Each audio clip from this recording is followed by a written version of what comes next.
안녕하십니까, 레필입니다. 6월 9일 두산 에너빌리티 보도록 하겠습니다.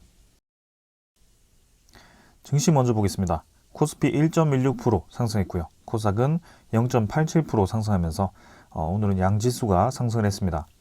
특히 코스피 같은 경우는 외국인 투자자 4,800억 매수, 기관 투자자가 3,600억을 매수해주면서 양매수가 거의 1조 가까이 진행이 되었고요.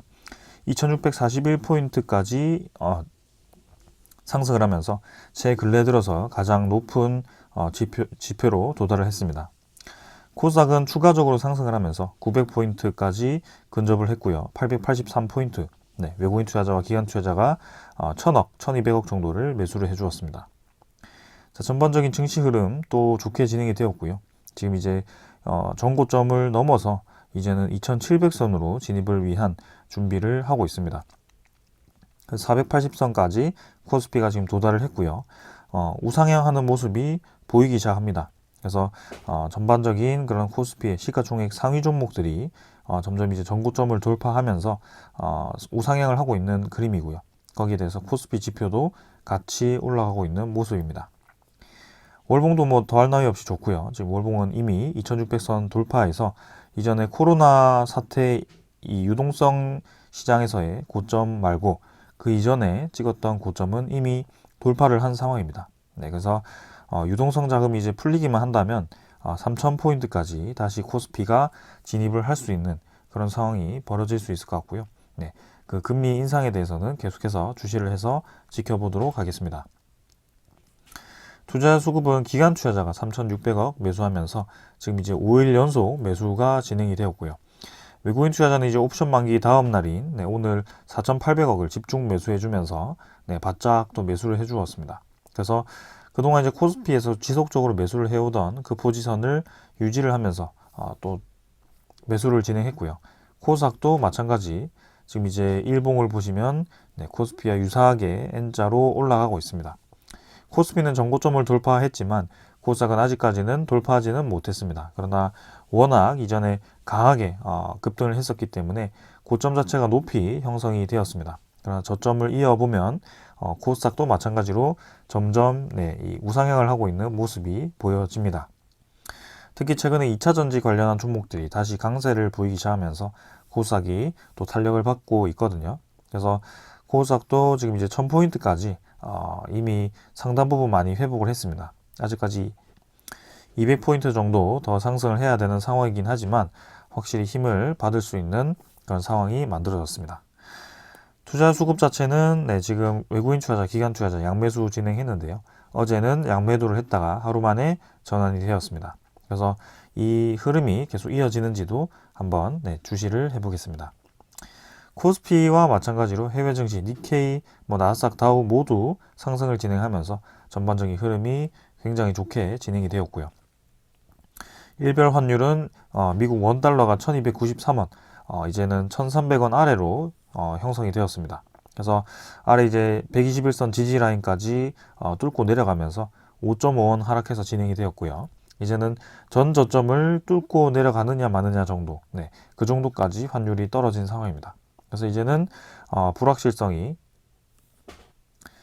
불확실성이 하나둘씩 해결이 되기 시작하고요. 그 다음에 그런 금리 인상에 대한 마무리가 진행이 되었기 때문에 이 환율이 떨어지는 것은 당연한 수순이다라고 말씀을 드릴 수 있습니다. 그래서 단기적으로 올라가고 내려가고를 하긴 했지만 결국에는 추세 자체는 떨어지는 방향으로 지속적으로 형성이 되어 왔고요. 그간 이 지표에 이 움직임들이 항상 시장의 규칙대로 진행이 되어 왔습니다. 그렇기 때문에 이번에도 마찬가지로 그런 방향으로 진행이 되고 있고요. 결국에는 평균 수준까지 금리가 아니죠. 원달러가 형성이 될 가능성이 있습니다. 그래서 1,100원 정도까지 지금 내려다보고 있고요. 추가적으로 하락을 한다면 1,100원 아래까지도 가능한 그런 상황이 만들어지는 겁니다. 그래서 이 환율 시장도 다음 달에 이제 다음 주에 FOMC가 있을 건데요. 그때 이제 금리 인상을 추가적으로 진행할지 말지 정도에 대해서 주시를 하고 있습니다. 자, 그다음 이제 지수 선물이고요. 미국 증시는 또 보합 수준입니다. 며칠째 지금 선물 지표는 큰 움직임이 없다가 장 중반에 좀 올라가는 모습이 보였는데요. 이번에도 지금 마찬가지로 그렇게 좀 진행이 되고 있습니다. 유럽 증시 같은 경우는 0.5% 아래, 뭐 그 수준까지 진행이 되고 있고요. 유로톡스가 0.35% 정도로 지금 뭐 큰 변화 없이 진행이 되고 있습니다. 그래서 지금은 보합 수준으로 또 진행이 되고 있는데 장 중반에 또 이제 어떤 식으로 진행되는지 한번 주시를 해보겠습니다. 외환은 1290원이죠. 지금 실시간으로는 1290원으로 집계가 되고 있고요. 계속해서 지금 밀리면서 진행이 되어 가고 있습니다. 채권금리 같은 경우는 미국 10년물 국채금리 3.74%, 어제보다는 조금 하락했습니다. 그러나 여전히 이제 높은 수준으로 진행이 되고 있고요. 아무래도 이 국채 발행이 진행될 것임에 따라서 결국에는 이 국채 금리가 또 올라가고 있습니다. 그러나 단기적인 상승에 불과하다는 것을 말씀드리고요. 내년에도 국채 발행을 많이 한다, 그 후년에도 많이 한다라는 보장이 없습니다. 이미 국채 발행은 발행될 대로 진행이 되었고요. 지금 이제 경기 침체를 우려할 만큼의 국채가 많이 발행이 되었습니다. 그렇기 때문에 이제는 국채가 조금 회수가 되어야 되는 상황이고요. 이번이 마지막, 그죠? 내년 예산을 확보하기 위해서 마지막 합의를 했다라고 보시면 될 것 같습니다. 이제는 그런 무리한 그런 부채 발의를 진행하지 않을 것 같고요. 내년부터 해서는 좀 이제 예산을 축소시키는 방향으로 진행되지 않을까라는 생각입니다. 그렇게 된다면 국채 발행이 자연스럽게 줄어들고 국채 가격이 올라가고 국채 금리는 떨어지는 방향으로 진행이 될 수밖에 없습니다. 그래서 지수 흐름을 이렇게 좀 살펴보았고요. 그 다음에 원자재도 한번 살펴보겠습니다. 지금 최근에 이제 국제유가에 대해서 계속 말이 많습니다. 올라갔다가 떨어졌다가를 지금 반복을 하고 있고요. 좀 올라간다 싶으면 떨어지고 또 올라간다 싶으면 떨어지고를 반복을 하고 있습니다. 아무래도 이제 그런 FOMC에 대한 금리 인상에 대해서, 그 다음에 CPI 지표 발표에 대해서 좀 이제 이 국제유가 가격도 좀 이제 경계를 하고 있는 듯 합니다. 사우디가 이제 감산 발표를 했음에도 불구하고 크게 올라가지 못하고 이렇게 적절한 수준에서 유지를 하고 있고요. 70달러 수준에서 크게 벗어나지 않고 있는 상황입니다. 그래서 5년치를 보았을 때는 이제 국제유가가 급등을 했다가 이제 급락을 하였고 그 어느 수준에서 지금 진행이 되고 있는데요. 결국에는 평균적인 수준 자체는 60달러에서 70달러 수준입니다. 그래서 그 이하로 급격하게 떨어지지만 않는다면 적절한 수준이다라고 생각을 하고 있고요. 이 기름을 생산하는 그런 국가들은 유가가 이제 높을수록 좀 이제 수익을 많이 보기 때문에 어느 적절한 수준을 유지해 주기를 바라고 있을 겁니다. 자, 일단은 그런 식으로 진행이 되고 있고 국제유가도 적절한 수준에서 지금은 횡보를 하고 있다라고 이해를 하시면 되겠습니다. 자, 앞으로도 증시가 하반기로 갈수록 계속 이런 안정적인 느낌을 추가로 줄 것 같고요. 지금 한 가지 변수는 이제 러시아와 우크라이나 이 전쟁이 어떤 식으로 이제 진행이 될지, 마무리가 될지가 변수가 될 수 있을 것 같습니다. 그래서 그 정도 살펴보면서 계속 안정적인 느낌으로 이렇게 증시 진행을 해보도록 하겠습니다. 자, 오늘은 이 정도로 보고 종목으로 넘어가겠습니다. 두산에너빌리티 보겠습니다. 오늘 1060원 상승해서 5.92% 상승했고요. 18,970원으로 마무리가 되었습니다. 자, 오랜만에 이제 두산에너빌리티가 상승다운 상승이 좀 나왔고요. 아침에는 큰 움직임이 없다가 장 중반에 이제 오후에 급등을 하면서 마무리가 되었습니다. 자, 이제 19,000원까지 올라갔다가 조금 이제 감질만하게 30원 정도 이탈을 해서 마무리가 되었는데요. 결국에는 19,000원 정도 전 고점을 지금 회복을 한 수준이죠. 그래서 그런 점이 중요하다라고 보여집니다. 시간의 거래는 평소보다 좀 많았습니다. 합치면 이제 한 3배 정도의 수준일 만큼 거래량이 좀 있었고요. 조금 하락해서 진행이 되었지만 뭐 많은 양 아니죠. 한 80원 정도 하락해서 90원 정도네요. 80원이네요. 그래서 그 정도 하락했기 때문에 뭐 큰 움직임 없었습니다. 그래서 18,890원으로 마무리가 되었습니다. 일별 거래량은 2,160만 주로 평소보다 훨씬 많은 거래량이 터졌고요. 지금 이제 6월 5일부터 해서 점차적으로 거래량이 증가하면서 또 피크 거래량까지 도달을 했습니다. 그래서 우리가 계속해서 거래량이 필요하다라고 주시를 했던 그 부분이 지금 진행이 된 거고요. 네, 거기에 대해서 지금 8거래일 연속 상승을 하면서 단숨에 지금 19,000원까지 도달을 했습니다. 자, 그래서 차트를 보게 되면 이 양온구름과 음운구름을 뚫고 지나가는 베스트 시나리오에서 네, 지금 뚫고 나간 그 다음에 바로 이제 한 번에 네, 전고점까지 도달을 해버리는 그런 상황이 만들어졌고요. 우리의 예상 시나리오보다 좀 더 강하게 지금 상승을 해주고 있습니다. 특히 오늘은 거래량까지 터뜨리면서 이전에 2천만 주 수준의 거래량을 또 한 번 이렇게 봤고요. 그래서 이전처럼 고점을 찍고 또 한 번 이렇게 음봉을 띄우면서 고점을 또 서서히 내려가는 그런 패턴이 나올지, 아니면 적절한 수준에서 다시 한번 상승을 진행하면서 고점을 또 높이는 방향으로 진행을 할지, 그런 것들을 한번 살펴보면 좋을 것 같습니다. 그래서 만약에 이번에 이 19,350원이었나요? 고점 자체가 19,450원 정도네요. 500원 정도인데요. 그 정도를 돌파를 했을 때는 2만원 진입은 기정사실화된 네, 그런 모습입니다. 자, 그래서 21선도 강하게 올라가고 61선, 241선이 올라가기 시작했습니다. 자, 여러분들은 이 241선에 대해서 주목을 좀 해봐야 되는데요. 241선이라는 것은 이 6개월 동안의 평균 가격을 형성하는 그런 추세선입니다. 그래서 그 241선이 하락을 하다가 상승 전환을 하기 시작할 때가 이 주가의 대상승 전환이라고 볼 수가 있는데요. 특히 이제 두산에너빌리티 같은 경우는 오랫동안 이 241선이 떨어져 왔습니다. 특히 2017년부터 줄곧 떨어져 와서 진행이 되었다가 2020년에 한번 이렇게 돌림이 나왔고요. 그때부터 장기적인 상승이 좀 나오다가 네, 이 코스피에 대한 하락과 함께 그 다음에 유상증자라든지 블록딜과 함께 또 241선이 하락하기 시작했습니다. 그러나 지금 자세히 보시면 241선이 이제 위로 꺾이기 시작했고요.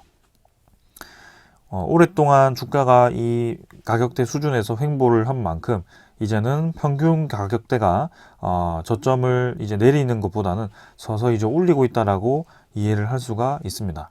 그래서 추세 자체가 완벽하게 지금 올라가기 시작했다는 것을 이 기술적으로도 이해를 할 수가 있고요. 분위기 자체가 상당히 긍정적입니다. 자, 그래서 이번 주 금요일은 네, 이렇게 좋게 마무리를 했는데요.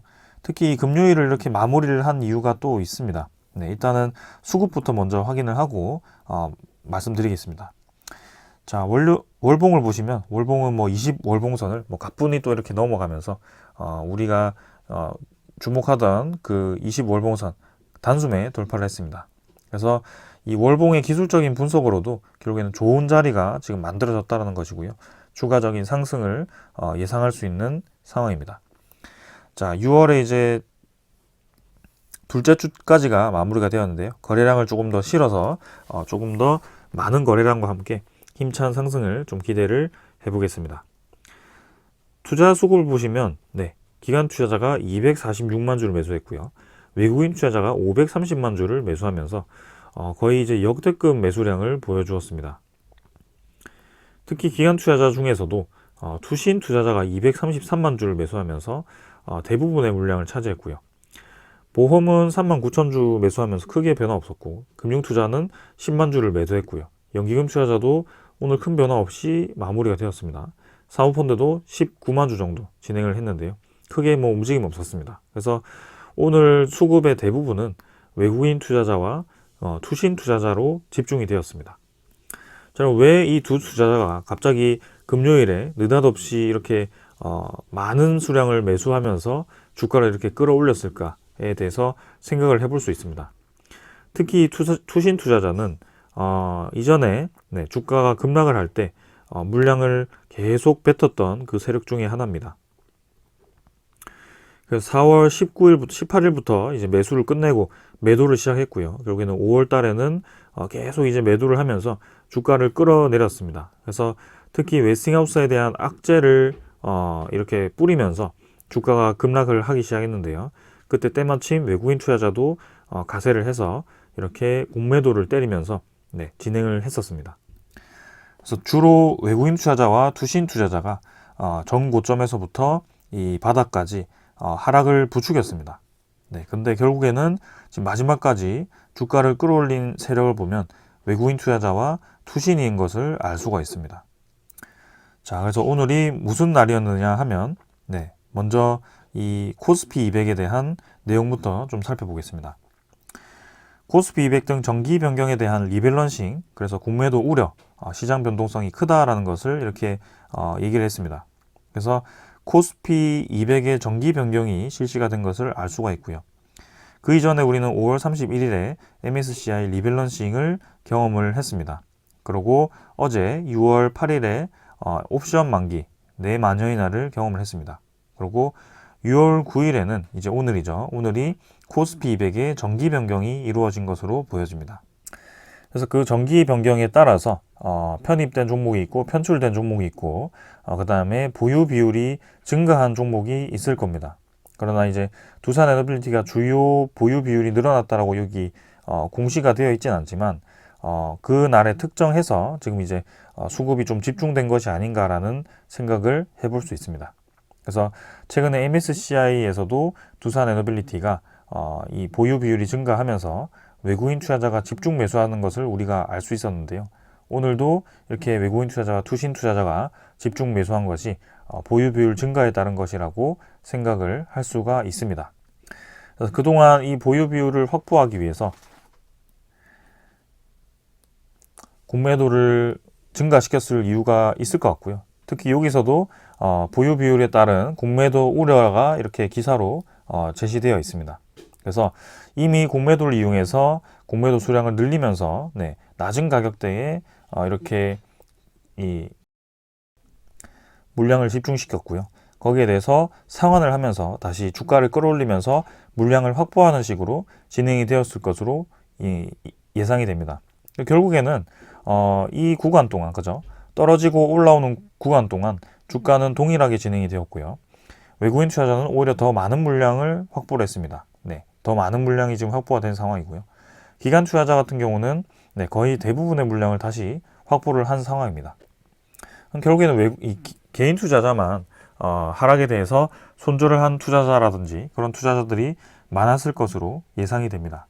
그렇기 때문에 지금 이제 이런 이해관계 때문에 오늘 이제 급등이 있었다라고 좀 이해를 하시면 될 것 같고요. 그렇다면 이제 다음 주에도 이런 상승이 나올 수 있을까에 대해서 의문을 가질 수 있습니다. 그래서 기술적으로 보았을 때는 사실 단기간에 너무 많은 상승을 했기 때문에 어느 정도 적절한 수준의 조정이 충분히 있을 수 있습니다. 그래서 조정을 겪고 21선이라든지 60일선이 좀 올라오면서 그런 갭을 메우면서 21선을 타고 다시 한번 추가적인 상승을 만들어낼 가능성도 있고요.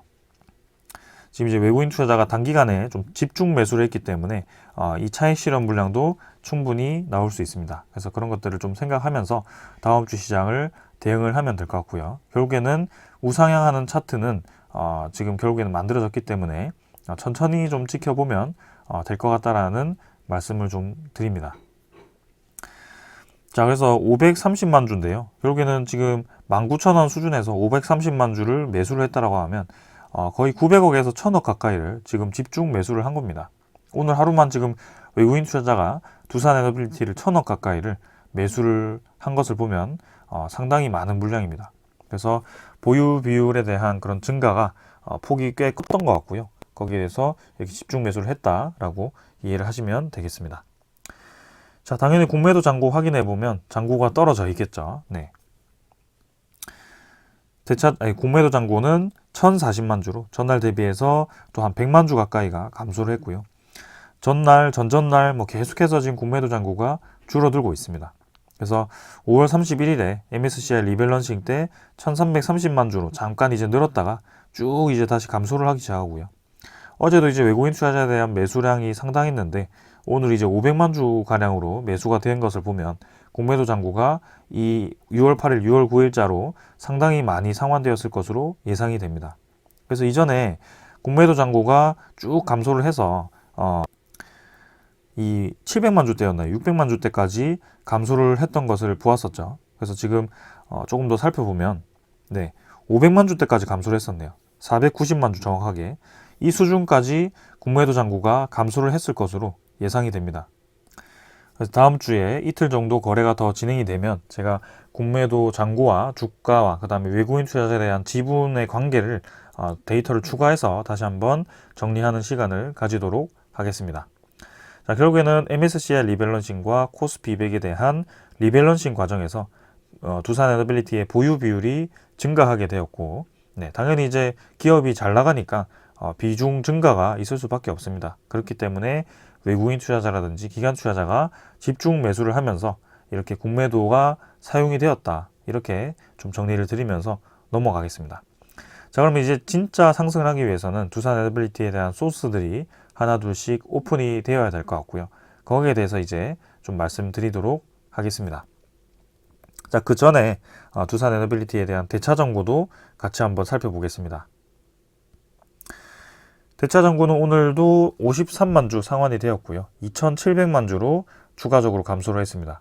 대차 정보도 공매도 정보와 함께 같이 빠르게 감소하고 있는 모습이고요. 이틀 뒤에는 또 이제 대차 정보도 같이 많이 감소할 것으로 기대가 됩니다. 종목 상세를 보시면 네, 외국인 추정이 529만 주에서 530만 주로 더 늘었죠. 그래서 530만 주를 빠르게 이렇게 매수를 해주었고, 지금 13거래일 연속 매수를 해주면서 외국인 보유율이 13.72%까지 증가를 했습니다. 지금 11.8%까지 보유율을 감소했다가 지금 13.7%까지 보유율을 증가시킨 것을 보았을 때는 단기간에 지금 1,300만 주 가까이를 매집을 했다라고 이해를 할 수가 있습니다. 2%가량을 지금 약 2, 3주 만에 이렇게 두산 에너빌리티에 대한 보유량을 늘린 것인데요. 이 13.7%를 넘어서 14%, 15%까지 계속 이제 보유량을 늘리는 방향으로 진행되는지 한번 살펴보도록 하겠습니다.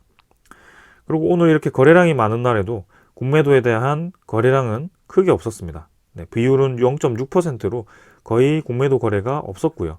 오히려 상환이 많이 되었을 것이다라고 추측을 하고 있습니다. 그 다음에 이제 거래원을 보시면 오늘 JP모간이 300만 주를 매수했고요. 네. 그 다음에 신한증권도 많이 매수를 했지만 오늘 또 특히 KB증권이 이렇게 많은 매수량을 해주면서 아무래도 투신 투자자가 이 KB증권을 통해서 매수를 하지 않았을까라는 생각을 해봅니다. 자, 어제도 당연히 모간서울, JP모간 이렇게 두 세력이 주로 매수를 해주었고요. 최근 10일 동안에 누적 집계를 해보면 모간서울이 180만 주, JP모건이 112만 주, 그 다음에 골드만삭스도 많이 매수했고요. 이렇게 주요 세력이 많이 매수해 주었습니다.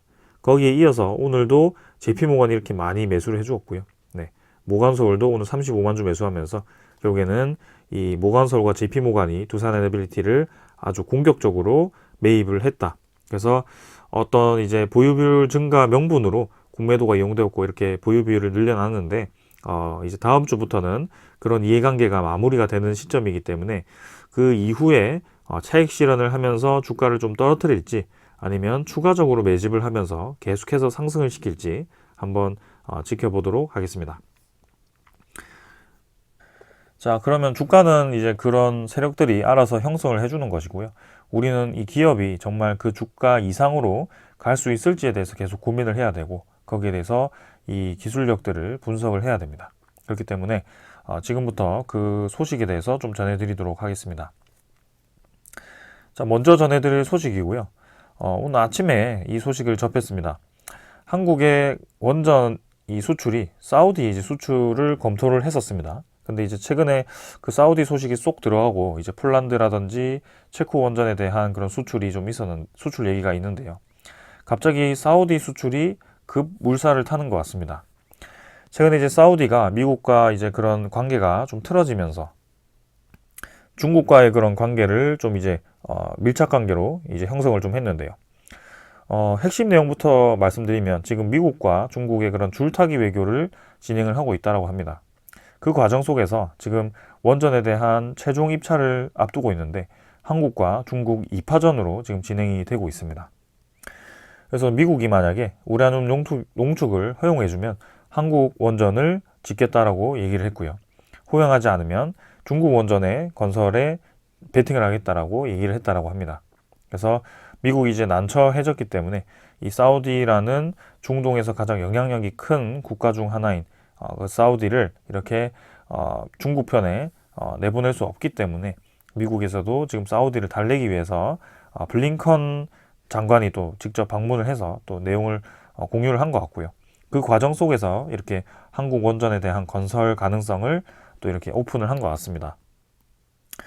그래서 굉장히 이제 정치적으로 좀 이용이 되고 있는 상황인데, 지금 이제 여기서도 사우디 원전이 이제 한중 2파전으로 진행이 되고 있다라고 합니다.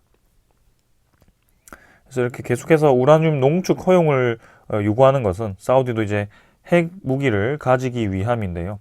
아무래도 중동 이 국가에서 이란이 좀 이제 그런 핵 개발을 계속 진행을 하고 있고, 그다음에 국제 정세에 따라서 그런 이제 사우디도 그 국가 안보를 위해서 핵 무기를 지금 추진하고 있는 것으로 보여집니다. 그렇기 때문에 지금 미국이 갈등을 하고 있는데요. 최근에 그런 일부 이 해결 방안에 대해서 좀 제시를 하는 것으로 보여집니다. 그래서 만약에 그런 것들이 잘 해결이 된다면 미국과 한국이 다시 한번 원전 동맹을 통해서 사우디 원전을 진행을 할 수 있다라는 생각이고요.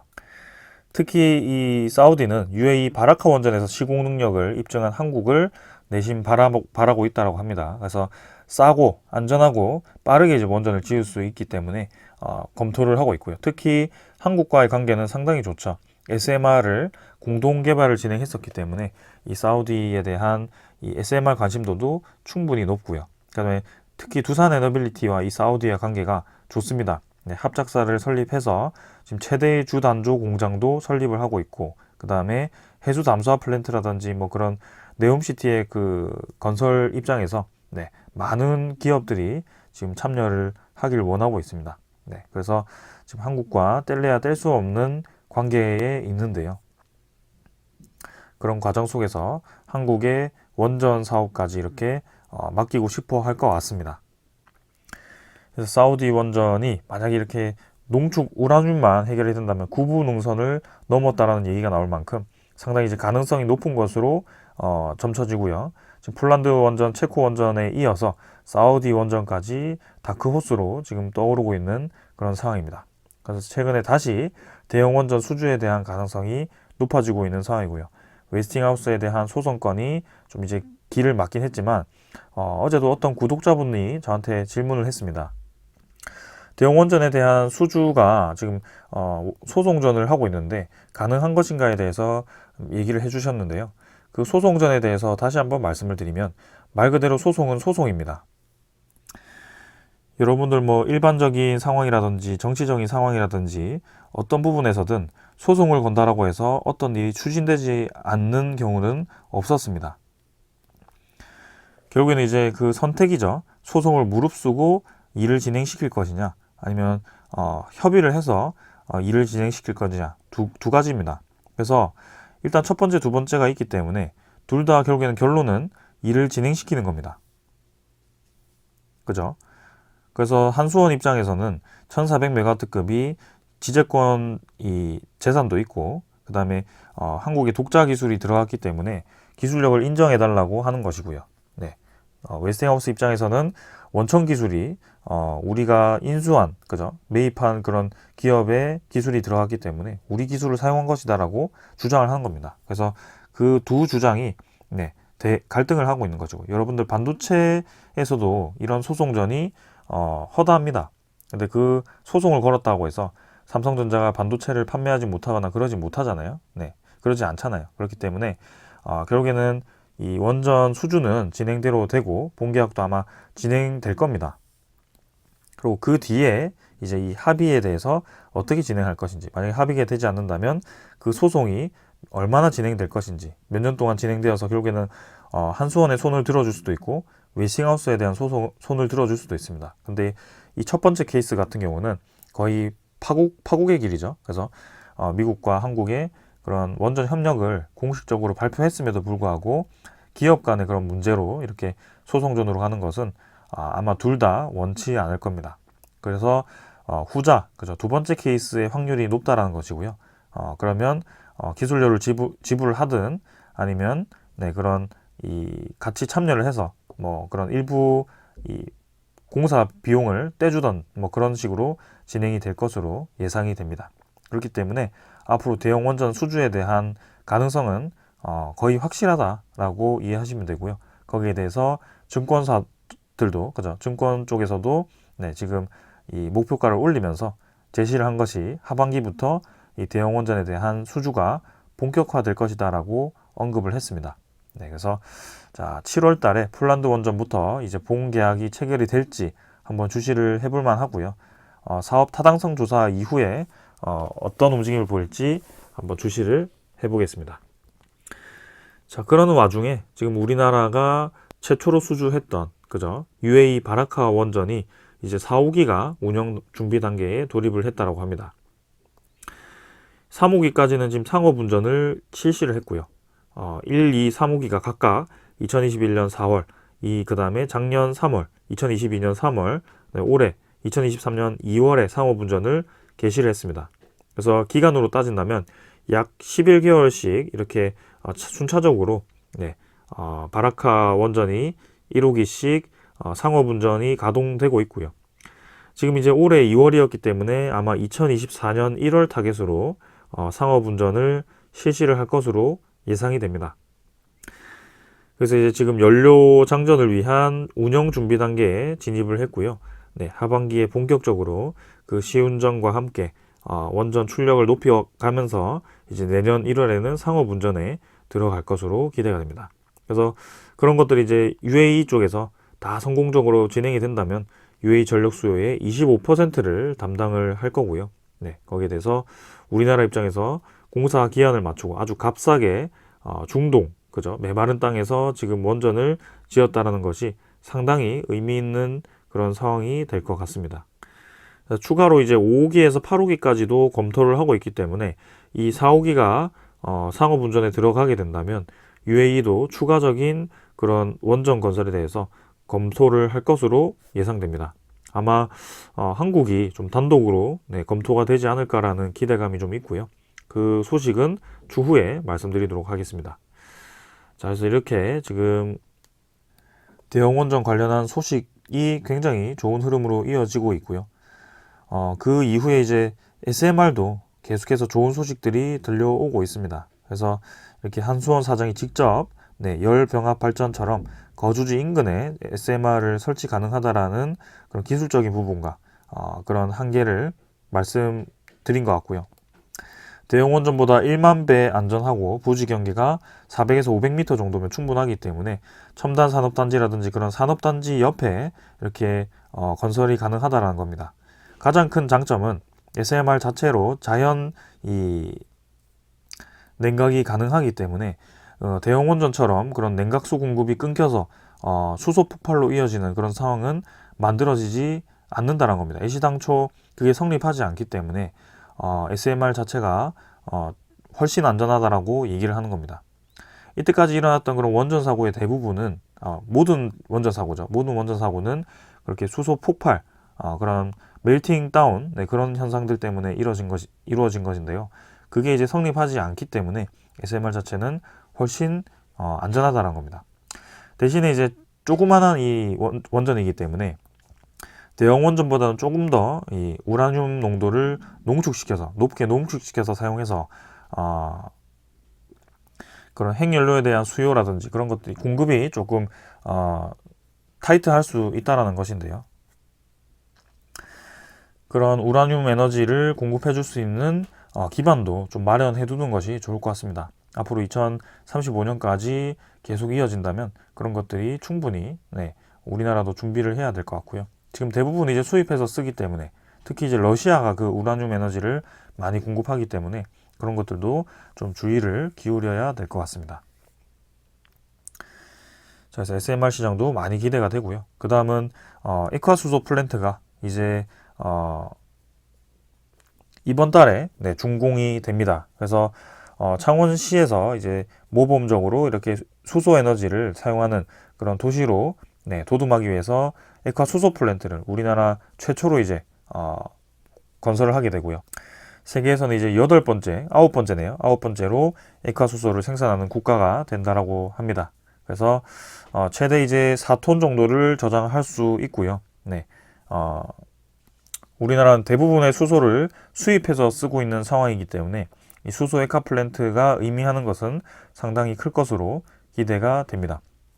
그리고 창원에서 짓는 이 액화 수소 플랜트는 천연가스를 개질한 그런 수소 액화 플랜트이기 때문에 지금 이 액화 플랜트 이후에 지어지는 효성중공업이라든지 SK ENS인가요? 네, 그쪽에서 짓는 이 수소 액화 플랜트와는 조금 차별화가 됩니다. 그쪽 액화 플랜트는 약간의 불순물의 가스를 정제해서 그런 사용하는 이 액화 플랜트인데요. 이 두산 에너빌리티가 준공한 액화 플랜트는 천연가스를 이용한 액화 플랜트라는 점에서 조금 차이가 있다라는 점을 이해하시면 되겠습니다. 자, 수소 경제가 활성화되기 위해서는 아직도 시간이 많이 필요할 것으로 보여집니다. 그러나 점점 이제 이렇게 수소 공급이 수월해지고 수소 생산 가격이 떨어지고 수소를 사용하는 모빌리티라든지 그런 것들이 이제 늘어나게 되었을 경우에는 이 산업이 활성화될 것으로 기대가 되는데요. 두산 에너빌리티가 그 핵심 축에 지금 수소 액화 플랜트 최초 건설이라는 또 타이틀을 얻게 되면서 또 이제 그 수소 산업에 기대를 할 수 있는 상황이 만들어졌습니다. 그래서 이 산업도 계속해서 주목을 해보겠습니다. 그래서 주가도 좋게 진행이 되었고 이 흐름도 좋게 진행이 되고 있습니다. 뭐 옵션 만기, MSCI 리밸런싱, KRX 코스피 200에 대한 리밸런싱 그런 것들 때문에 이런 상승 하락, 그 다음에 다시 상승이 진행되었지만 결국에는 계단식으로 올라가는 형태로 진행이 되고 있다라고 이해를 하시면 될 것 같고요. 추세 자체가 확실히 이제 상승 전환을 하고 있다는 점을 강조를 드리면서 오늘 영상 여기까지 하도록 하겠습니다. 자, 다음 주에는 이번 주에 바짝 매수했던 그 수급이 이탈을 하는지, 이탈을 하더라도 크게 이탈하지 않고 적절한 수준에서 마무리를 하고 다시 상승을 진행하는지 그런 것들을 살펴볼 거고요. 그 다음에 이제 상반기 마무리하고 하반기로 왔을 때 그 수주권들이 하나둘씩 현실화가 될 것인지 그런 것들을 살펴보겠습니다. 자, 오늘 여기까지 하고 마무리하겠습니다. 감사합니다.